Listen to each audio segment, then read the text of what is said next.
আজকে করলে মেলা ইস্যু বুঝেছেন এটা এটা নিয়ে ধরি ওই যে কুদ্দুস বয়াতি আছে না ওরা একটা চমৎকার গান আছে কলে কোনটা ছেড়ে কোনটারে ধরি শুনিছেন শোনেন নাই আরে এডিটর সাহেব এনে শুনে দেন না এরপরে তো বাম্বু চলবে বরাবর এনা সবাই এনার্জি নিয়ে নিক তাই না শোনেন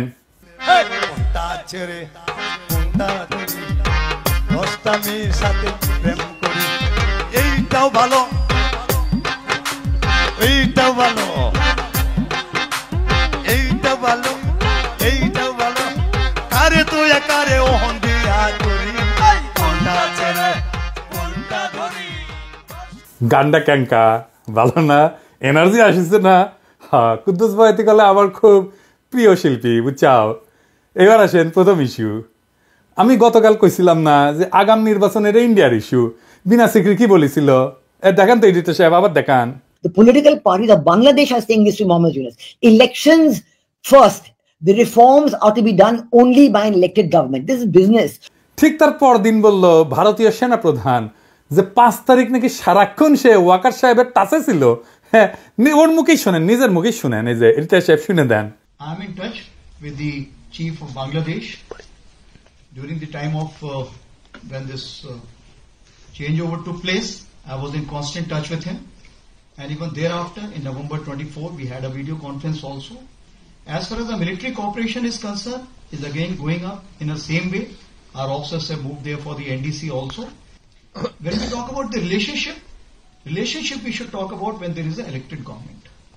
So as of now, the relationship is with the military is well and perfect. তাইলে ওয়াকার সাহেবের মধ্যস্থতায় যা যা হয়েছে পাওয়ার ট্রান্সফারের তা ইন্ডিয়ান সেনাবাহিনীর সাথে আলাপ করে হয়েছে ঠিক কিনা এবার বুঝেছেন তো বিপ্লব কখন কেমনে কোনটি গেছে আমি কই নাই আগে কইছিলাম কই নাই আগে ক্যান্টনমেন্টে যায়েন না কইছিলাম না কইছিলাম এখন বুঝেছেন তো যে মাখা ভাত খাইছেন আর জনগণরে খাওয়াইছেন তা মাইকা দিছিল ইন্ডিয়া আর কি কইছে নির্বাচিত সরকার আসলে সম্পর্ক স্বাভাবিক হবে আবার শুনেন When we talk about the relationship we should talk about when there is an elected government. তার মানে বিএনপির সাথে সেটেলমেন্ট হয়ে গেছে বিএনপি ক্ষমতাতে আসলে তার আর ডিস্টার্ব দেবে না তার আগে যত পারা যায় ডিস্টার্ব দেবে ঠিক কিনা বলেন এবার আসেন দ্বিতীয় ইস্যু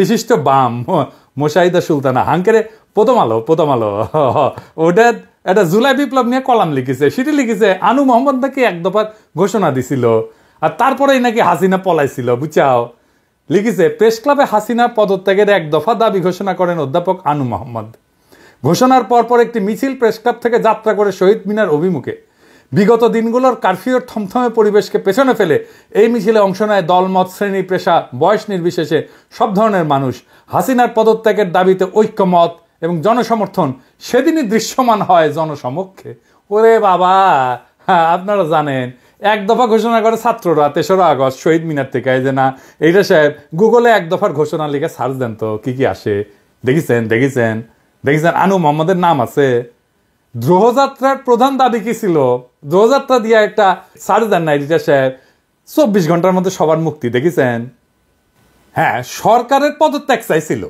কিন্তু সেটা এক দফা ছিল না মেলা দফা ছিল তার সাথে এভাবে ইতিহাস পাল্টায় যায় বুঝছাও এভাবেই প্রথম আলো তার পক্ষের বয়ান তৈরি করে বামেদের লেগা মানে রক্ত দিল সবাই আর নেতৃত্ব হয়েছে বামের এবার আসেন চট্টগ্রামের ওসি নিজামরে ধোলাই দেওয়ার ঘটনা বিএনপির প্রতিক্রিয়া নিয়ে একটা কথা কয়ে নি ওসি নিজাম একজন দুর্বৃত্ত পুলিশ অফিসার ছিল ওসি নিজামউদ্দিনের মা খালেদা মেম্বার সভাপতি বাংলাদেশ মহিলা আওয়ামী লীগ বড়ইতলি চকরিয়া এই যে সিআরপি সালাউদ্দিনের পাশের ছবিটা দেখেন আর একটা ছবি দেখেন ওসি নিজামের দেখেছেন বন্দুক ধরে আছে কিংকা করিয়া তখনও কোতোয়ালি থানার ওসি ইনভেস্টিগেশন 2014 সালে চট্টগ্রাম বিএনপি পার্টি অফিসের সামনে বিএনপি কর্মীদের বুকে ও বন্দুক ধরেছে নিজের হাতে দেখেছেন ওরা কিছুই করা হয়নি ধরে থানার দেওয়া হয়েছে টানাটানির সময় জামা ছিঁড়িছে থানার দেওয়া হয়েছে কেন কারণ ওই ওসি নিজাম হৃদয় তারুয়ার মামলার আসামি যে শহীদদের কিন্তু ধরে দেওয়ার পর দেখা গেল তার নামে পুলিশ মামলা থেকে বাদ দিয়ে দিছে দেখেছেন বাদীকে না জানায় মামলা থেকে নাম বাদ দেওয়া যায় না বাদীকে জানানোই হয় নাই এই মামলার তদন্তকারী কর্মকর্তাকে আমি জানবার চাই আমারে নাম দিবেন ওর তদন্ত আমি আর আন্দাই দিমু। এই নিজামরে ধরিছে শহীদুল ইসলাম শহীদ নামে স্বেচ্ছাসেবক দলের নেতা এক বীর যুবক, আমার স্যালুট তারে দল থেকে বহিষ্কার করে দিছে। কেন? দুইটা কারণে। দুর্নীতির দায় সাজাপ্রাপ্ত মীর নাসিরের ছেলে মীর হেলাল ছেলেটার বিরুদ্ধে অবস্থান নিছে। দেখেন নেতা তারেক রহমান সাহেবের বক্তৃতা দেন এত পরিষ্কার ভাবে বোঝানোর পরে যারা না বুঝের ভান করার ইতারা দায় দায়িত্ব তো দল লইত কিনলেই দুষ্ট গুরুত্ব শূন্য গোয়াল বহুত বেটার। আর পুলিশ অ্যাসোসিয়েশন বিবৃতি দিছে খুনি নিজামের জন্য ওদের মনে নাকি গভীর সমবেদনা তৈরি হয়েছে। হারাম জাদা, হাজারের উপরে ছাত্র জনতারে পাখির মতো গুলি করে মাইরা ফেলাইছো, 25,000 ছাত্র জনতাকে চিরজীবনের জন্য পঙ্গু করে দিছো। ঠোলার আচ্ছা ঠোলা তোর হৃদয় আছে মাদার। ওই শহীদুল কি বলতেছে শোনেন, যে আমার ছেলে দেখতে দেশ নাই। শোনান এডিটর সাহেব। আমি আমার বাচ্চা দেখতে পারি নাই, আমি আমার বাচ্চার মুখ দেখতে পারি নাই। এ হচ্ছে হোসেন আদম, সাদত ভাইকে যে লাঞ্ছিত করেছিল, আমাদেরকে লাঞ্ছিত করেছিল। জামাতের নেতাকে ধরে শিশু সন্ত্রাসী বলে চালান দিছে 3-3 বার। তার দোকান লুটপাট করেছে। বউ বাচ্চা গেছে দেখা করতে, বাচ্চার 104 ডিগ্রি জ্বর আসছিল, দেখা করতে দেন সারা রাত ওই বাচ্চাটারে বসায় রাখিছে। আলিয়া মাদ্রাসা ক্লাস 8-এর ছাত্রের ধরে নিয়ে গেছে, পরীক্ষা দিছে বাচ্চাটা জেল থেকে। এখন ঠোলা অ্যাসোসিয়েশনে হৃদয় বাইরে হয়েছে শালা, 14 জেনারেশনের জাউরা শালা। বিএনপি ভাবিছে ঠোলা দিয়ে ইলেকশন করাবি, তাই পুলিশের গেছে বিএনপি। এখন এই শহীদুল ইসলামকে নিজাম সাইজ করবি। এই নিজাম, শহীদুলের যদি কিছু হলে না তো ঠ্যাঙ্ক এটা ভেজে খামু কলে আমি। শহীদুল, তুমি ছাত্রদের নাগরিক কমিটির জয়েন দাও, তুমি উটি নেতা হবা। তোমার বীরত্বরে স্যালুট আমার। নাগরিক কমিটি করছি, যেটি ইনকা স্পিরিটেড বিএনপির তৃণমূল কর্মীর সাথে বেইনসাফি করবে বিএনপি না তারই নিয়ে নিবা।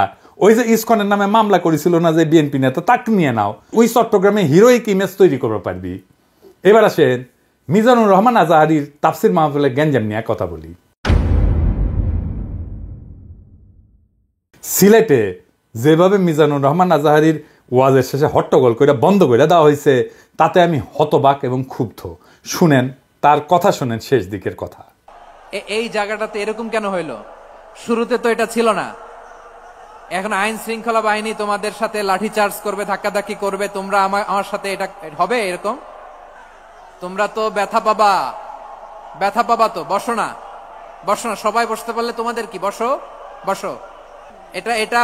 এটা আমি এখন পরিকল্পিত কিছু হতে পারে এই ধারণাও করতে হবে আমাদের।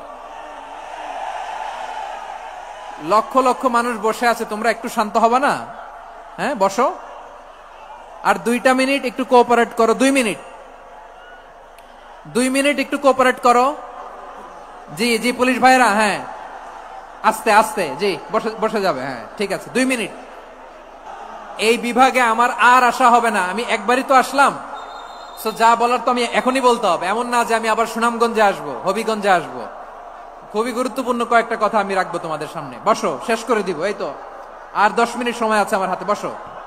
মাশাআল্লাহ, এই ঠিক আছে। আমি কলে এখানে এক বিশাল ষড়যন্ত্রের গন্ধ পাইতেছি। ঘটনাচক্র রাজনৈতিক গুরুত্ব অপরিসীম। আজারি সাহেব নিজেই কইছে যে সামান্য জায়গায় একটা অল্প কিছু লোক এই কাজটা করেছে। শুনেন, পুরো লক্ষ লক্ষ মানুষ, আমি তো দেখতে পাচ্ছি কত লক্ষ লোক হয়েছে। একটা জায়গায় কোনো সমস্যা নাই, এখানে কয়েকশো ছেলে পেলে এই ধাক্কাধাক্কি। না নিজে শুনতে পারতেছো, না অন্যকে শুনতে দিচ্ছ, না আমাকে বলতে দিচ্ছ। কি করতেছো তোমরা? এগুলো কি করতেছো? আমি আজকে just as a gesture of goodwill, আমি নামটা কইলাম না কে করিছে, কয়া দেবো কিন্তু কে করিছে। এইটা এই হট্টগোল হয়ে কেন সুষ্ঠুভাবে শেষ করতে পারলেন না তাফসির মাহফিল আজারি সাহেব? কারণ বিএনপি নেতারা প্রকাশ্যে বলিছে মাহফিলে আজারি সাহেব হেস্তনেস্ত শিকার হবে, এটা কইছে বিএনপি নেতা। সত্যি কথা, আমি ব্যানে করছি না। এই যে শুনেন, রহমান আজারি বক্তব্য রাখে বিএনপির বিপক্ষে, এত সাহস সে কোথায় পায়? আপনি এই জামাতের পক্ষে কথা বন্ধ করেন, নাহলে দেশের মানুষ যেভাবে আপনার এই যে মাহফিল করে, মাহফিলে কিন্তু আপনি হ্যাস্ত শিকার হবেন এই মুসল্লিদের কারণে। কারণ এই মুসল্লি কিন্তু বিএনপিকে পছন্দ করে, এই মুসল্লি কিন্তু অন্য সংগঠনকে পছন্দ করে। কিন্তু আল্লাহর নামে স্লোগান দিয়ে, ধর্মের কথা বলে, মাথায় টুপি লাগিয়ে, পাঞ্জাবি পরে বিএনপিকে বকবেন না আপনি, তাহলে কিন্তু হ্যাস্ত শিকার হবেন। আবার যে কোনো মুহূর্তে কিন্তু আপনি দেশান্তর হতে পারেন। ঠিক তার পর দিন এই ঘটনা ঘটলো। তার আগে তো অনেক নেতা, রিজভী ভাই তার সহকর্মীদের তাতায় রাখছে এখন আজারের উপর কেন বিএনপি বিলা? দুইটা কারণে। এক, বিএনপির তো জমায়েত করতে টাকা খরচা হয়, এমন কোনো বক্তা নাই যার বক্তৃতা শোনার জন্য লাখে লাখে মানুষ যাবে। খালেদা জিয়া বা তারেক রহমান আসলে যাইতে পারে, কিন্তু দেশে আছে এমন কোন নেতার বক্তব্য শুনতে এখন আর যাবে না লাখে লাখে লোক। আর আজহারীর বক্তব্য শোনার জন্য স্মরণকালের সর্ববৃহৎ সভা হচ্ছে, যেটি যাচ্ছে সেটি হচ্ছে। এটা গা টাটাইতেছে বিএনপির। জনসমাগম মানে ক্ষমতা, বুঝছাও? আমাদের ভিডিওর ভিউ গেলে ক্ষমতা, আমাদের পোস্টের লাইক শেয়ার ক্ষমতা, এই ক্ষমতাকে বিএনপি চ্যালেঞ্জ মনে করছে। আর 2 নাম্বার, ইন্ডিয়ার ডরায় জনপ্রিয় ইসলামী বক্তারে, এই জন্যই তারা চড়াও হয়েছিল মৌলানা দেলাওয়ার হোসেন সাইদের উপরে। আজহারী সাহেব ইভেন বিগার থ্রেট তাদের জন্য, বড় ভয়, কারণ সংঘবদ্ধ মুসলমানে তাদের ভয়। আজহারী জামাত করে না, তার বয়স কম, তারা যুদ্ধাপরাধী বানাইতে পারবে না, চমৎকার কথা বলে, আধুনিক, মননশীল, অপূর্ব সুন্দর গলা আর চেহারা মাশাআল্লাহ, ইংরেজি বলতে পারে ভালো। এইরকম একজন দায়ীকে কোনোভাবে টলারেট করবে ইন্ডিয়া? করবে না। এক বেকুব তার মাথার দাম ধার্য করেছে, শুনেছেন? শুনেন।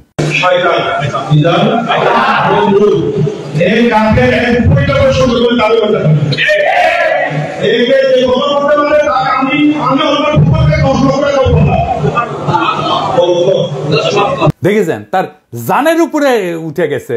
পুলিশকে করছে ওই হারামজাদারা এখনই ধরে প্যাকেট করেন, ওই যে কইছে 10 লাখ টাকা দিবে, ও প্যাকেট করেন। বিএনপি নেতারাও খুব অপমানজনক ভাবে কথা কইছে যে আজহারী হুজুরের পিছে লাগিছে। দেখেন দুদু ভাই কয় আজহার নাকি মাজার কি যেন আছে, দেখেন শুনেন। ওই যে কে যেন আজহার নাকি মাজার একজন আছে। দুদু ভাই, আপনারা যে বিএনপির দুদু বলে এটা জানেন? হ্যাঁ, দুদু দুদু, বুকের দুদু, বুকের দুদু নাম বিকৃত করেন কে? বেদবি কুটি থেকে শিখেছেন। আপনার কর্মী আপনার কথা না শুনে আজহারী হুজুরের কথা শুনবি? এটা জানেন না তো? কর্মীর সাথে তো যোগাযোগ নাই, জিজ্ঞেস করে দেখেন।